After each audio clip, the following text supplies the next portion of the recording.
আসসালামু আলাইকুম ওরহামাতুল্লাহি ওবারাকাতুহু। ওয়ালাইকুম আসসালাম রহমতুল্লাহ বারাকাতুহ। ডক্টর জাকির, এবারের প্রশ্নটা হলো রাতের নামাজের নিয়ম কানুন নিয়ে। আপনি কি এই রাতের নামাজের গুরুত্বপূর্ণ নিয়ম কানুনগুলো আমাদের বলবেন? কিছু হাদিস এ ব্যাপারে আমাদের নির্দেশনা দিয়েছে। এরকম একটা হাদিস যেটা শেখ আলবানির মতো একটা সহিহ হাদিস, এটা আছে বাইহাক্কিতে। এখানে বলা হয়েছে যে আমাদের নবীজি মুহাম্মদ সাল্লাল্লাহু আলাইহি ওয়াসাল্লাম বলেছেন, যখন তুমি মাঝরাতে ঘুম থেকে উঠবে তখন তুমি মিসওয়াক করবে, তারপর অজু করে নামাজ আদায় করবে। মিসওয়াক করা একটা সুন্নত। এছাড়া আরো একটা হাদিস আছে সহিহ বুখারীতে 2 নম্বর খণ্ড, বুক অব তাহাজ্জুদ, হাদিস নম্বর 1154। সেখানে আমাদের নবী মুহাম্মদ সাল্লাল্লাহু আলাইহি ওয়াসাল্লাম বলেছেন, এখানে বলেছেন যদি কেউ মাঝরাতে ঘুম থেকে উঠে পড়ে, সে বলতে পারে লা ইলাহা ইল্লাল্লাহু ওয়াহদাহু লা শারীকা লাহু লাহুল মুলকু ওয়া লাহুল হামদু ওয়া হুয়া আলা কুল্লি শাইইন কাদির আলহামদুলিল্লাহ সুবহানাল্লাহ ওয়া লা ইলাহা ইল্লাল্লাহু আল্লাহু আকবার লা হাওলা ওয়া লা কুওয়াতা ইল্লা বিল্লাহ। অথবা আপনি পড়তে পারেন আল্লাহুম্মা গফিরলি, আল্লাহ ক্ষমা করো, আল্লাহ ক্ষমা করো। তাহলে ঘুম থেকে উঠে এই দোয়াগুলো পড়তে পারেন। আমাদের নবীজি বলেছেন, এই সহিহ হাদিসটা আছে সুনান আল নিসাইতে, হাদিস নাম্বার 1621। আমাদের প্রিয় নবীজি বলেছেন, যখন তিনি মাঝরাতে নামাজ পড়তে উঠতেন, হযরত আয়েশা রাদিয়াল্লাহু আনহা তিনি বলেছেন, যখন নবীজি কোনো রাতের মাঝামাঝি ঘুম থেকে উঠতেন, তিনি তখন বলতেন, সকল প্রশংসা আল্লাহর, যিনি এই মহাবিশ্বের প্রভু। তিনি এই দোয়াটা অনেকবার পড়তেন। এছাড়াও আরেকটা দোয়া পড়তেন, সুবহানাল্লাহ ওয়া বিহামদি, সকল মহিমা আল্লাহর, তারই প্রশংসা করছি, অনেকবার। তাহলে একজন লোক মাঝরাতে ঘুম থেকে উঠে গেলে তাকে এই নিয়ম মানতে হবে আর নামাজ পড়তে হবে।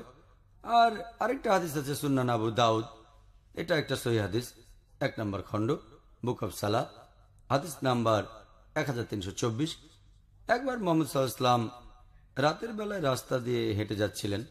তিনি শুনলেন যে হযরত আবু বকর রাদিয়াল্লাহু আনহু সেদিন কিয়ামুল লাইল পড়াচ্ছেন। নবীজি তার কণ্ঠ শুনতে পেলেন। পরবর্তীতে ওমর রাদিয়াল্লাহু আনহুর কণ্ঠস্বর শুনতে পেলেন। পরের দিন তারা দুজনে নবীজির কাছে আসলেন। নবীজি তখন আবু বকর রাদিয়াল্লাহু আনহুকে বললেন, তোমার কণ্ঠ শুনেছিলাম, তোমার আওয়াজটা খুব নরম ছিল, খুব আস্তে ছিল। উত্তরে বললেন, যে মানুষটা নামাজ পড়ার আগ্রহ আছে সে শুনতে পাবে, তাই আসতে বলেছি। তখন নবীজি হযরত ওমর রাদিয়াল্লাহু আনহুকে বললেন যে তোমার কণ্ঠ তো বেশ জোরালো। হ্যাঁ, তিনি বললেন, যারা ঘুমাচ্ছে তাদেরকে আমি ঘুম থেকে জাগানোর চেষ্টা করছি, এর মাধ্যমে আমি শয়তানের কাছ থেকে রক্ষা করছি, শয়তান তাড়ানোর চেষ্টা করছি। তখন নবীজি বললেন হযরত আবু বকর রাদিয়াল্লাহু আনহুর কাছে, কিয়ামুল লায়াল পড়ার সময় তোমার কণ্ঠ আরো জোরালো করতে হবে। তারপর হযরত ওমর রাদিয়াল্লাহু আনহুকে বললেন, তুমি কিয়ামুল লায়াল পড়ানোর সময় কণ্ঠ নামাবে, তার মানে কণ্ঠ হবে মাঝামাঝি, খুব জোরেও না আস্তেও না, যখন কিয়ামুল লায়াল পড়াবেন। এছাড়াও একটা হাদিস, এটা সহিহ হাদিস, উল্লেখ আছে সুনান আবু দাউদ 1 নম্বর খণ্ড, বুক অব সালাহ, হাদিস নাম্বার 1322, যে ইবনে আব্বাস রাদিয়াল্লাহু আনহু তিনি বলেছেন, যখনই নবীজি কিয়ামুল লায়াল আদায় করতেন তখন তার কণ্ঠস্বর ভেতরের রুম থেকে শোনা যেত, যখন তিনি ঘরে নামাজ আদায় করতেন। তার মানে তার কণ্ঠস্বর ছিল মাঝারি, খুব জোরেও না আবার খুব আস্তেও না। এ হচ্ছে কিয়ামুল লায়ালের কয়েকটা নিয়ম নীতি। আপনাকে অনেক ধন্যবাদ ডক্টর। এবারে পরের প্রশ্নটা হলো এই রাতের নামাজের সময় নিয়ে, যে কতক্ষণ সময় ধরে একজন মুসলিমের রাতের নামাজ পড়া উচিত, এই ব্যাপারে কিছু বলা আছে? কোরআন বা হাদিসে সম্পর্কে কিছু আছে কি? অনেক হাদিসে এ ব্যাপারে বলা হয়েছে যে দৈর্ঘ্যটা কম বেশি হতে পারে, তবে আমাদের প্রিয় নবীজির সুন্নাত হচ্ছে যে তিনি সাধারণত লম্বা সময় ধরে পড়তেন। এরকম একটা হাদিস আছে সহিহ বুখারীতে 2 নম্বর খণ্ড, বুক অব তাহাজ্জুদ, হাদিস নাম্বার 1135। এক সাহাবী বললেন যে আমি এক রাতে নবীজির সাথে যোগ দিলাম যখন কিয়ামুল লায়াল পড়াচ্ছেন। সময়টা এত লম্বা ছিল, মাথায় শয়তানি চিন্তা আসলো। জিজ্ঞেস করা হলো, কি শয়তানি চিন্তা? তার ইচ্ছে হয়েছিল বসে পড়বে আর নবীজি দাঁড়িয়ে থাকবেন, তার মানে সময়টা অনেক লম্বা।